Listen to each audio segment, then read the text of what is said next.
Controllers Railway has a new look. From end to end, they're clearing old ballast from the track and packing the sleepers with fresh stones. The gangers are pleased. Weeds don't grow in it, they say. And even James has stopped grumbling about dirty sidings. Douglas and Donald disappeared regularly behind the big station, along a line on which none of the others had ever gone. They returned with loaded ballast trains, and were most mysterious about it. "There the wee engines bring the ballast down for the hills," was all they would say. Soon the engines could talk of nothing else.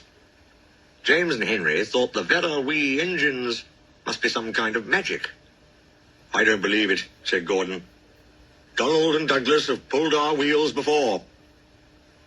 But Duck wanted to see for himself, so he asked permission to take some trucks.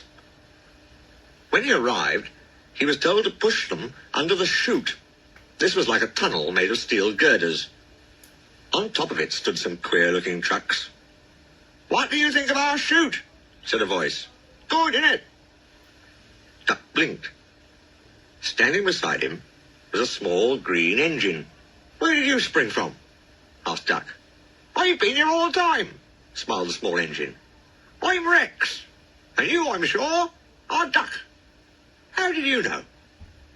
"That's easy. There's only one Great Western engine in these parts." There was a sudden rattling and roaring. Duck's whole train shuddered. What was that?" he asked, startled. "That was our chute. The bottoms of these wagons slide out, and the stones fall through the chute into your trucks. We may be small, but we're quite efficient." Duck puffed away, much impressed. Next time there were 3 small engines.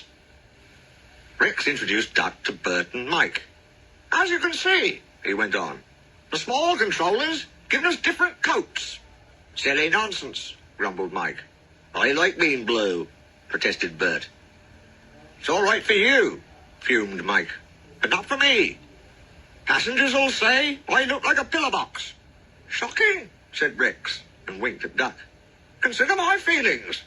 When we were both green, passengers kept calling me Mike." You, spluttered Mike. "Stow it, you two," said Bert. "Ducky," went on, "have you seen our coaches?" "Where are they?" asked Duck. "Over there," said Bert. "But they're not like ours," he finished lamely. Rex smiled. "I agree.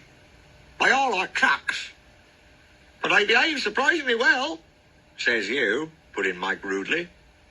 "They're all right," said Bert, "if you treat 'em right. Besides, passengers like 'em. They won't use cupboards on a fine day. It's this scenery, you know, trees, mountains and such. Can't understand it myself. But then passengers are queer." "You're right there," said Mike. "Give me goods trains every time. Do you, like trucks?" Duck was surprised. "Not all of them," smiled Mike. "But our big ballast hoppers are different. They run on bogies as sweetly as any coach.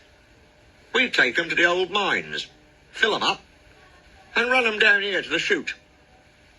The men pull some levers and the whole lot's unloaded before you can say small controller. No trouble at all." "How about hot axle boxes?" put in Rex. "We soon cured that nonsense." "You mean the small controller did?"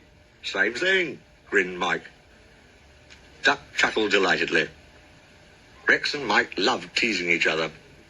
"I can't understand," said Duck, "why I've never heard about you before." The small engines all answered at once. "We've only just come from our railway in England, which closed. Your fat controller asked us to come and fetch ballast for him, and he said he'd bring us plenty of passengers too." "Haven't you had passengers before?" asked Duck. "Only in England. It's our first season here."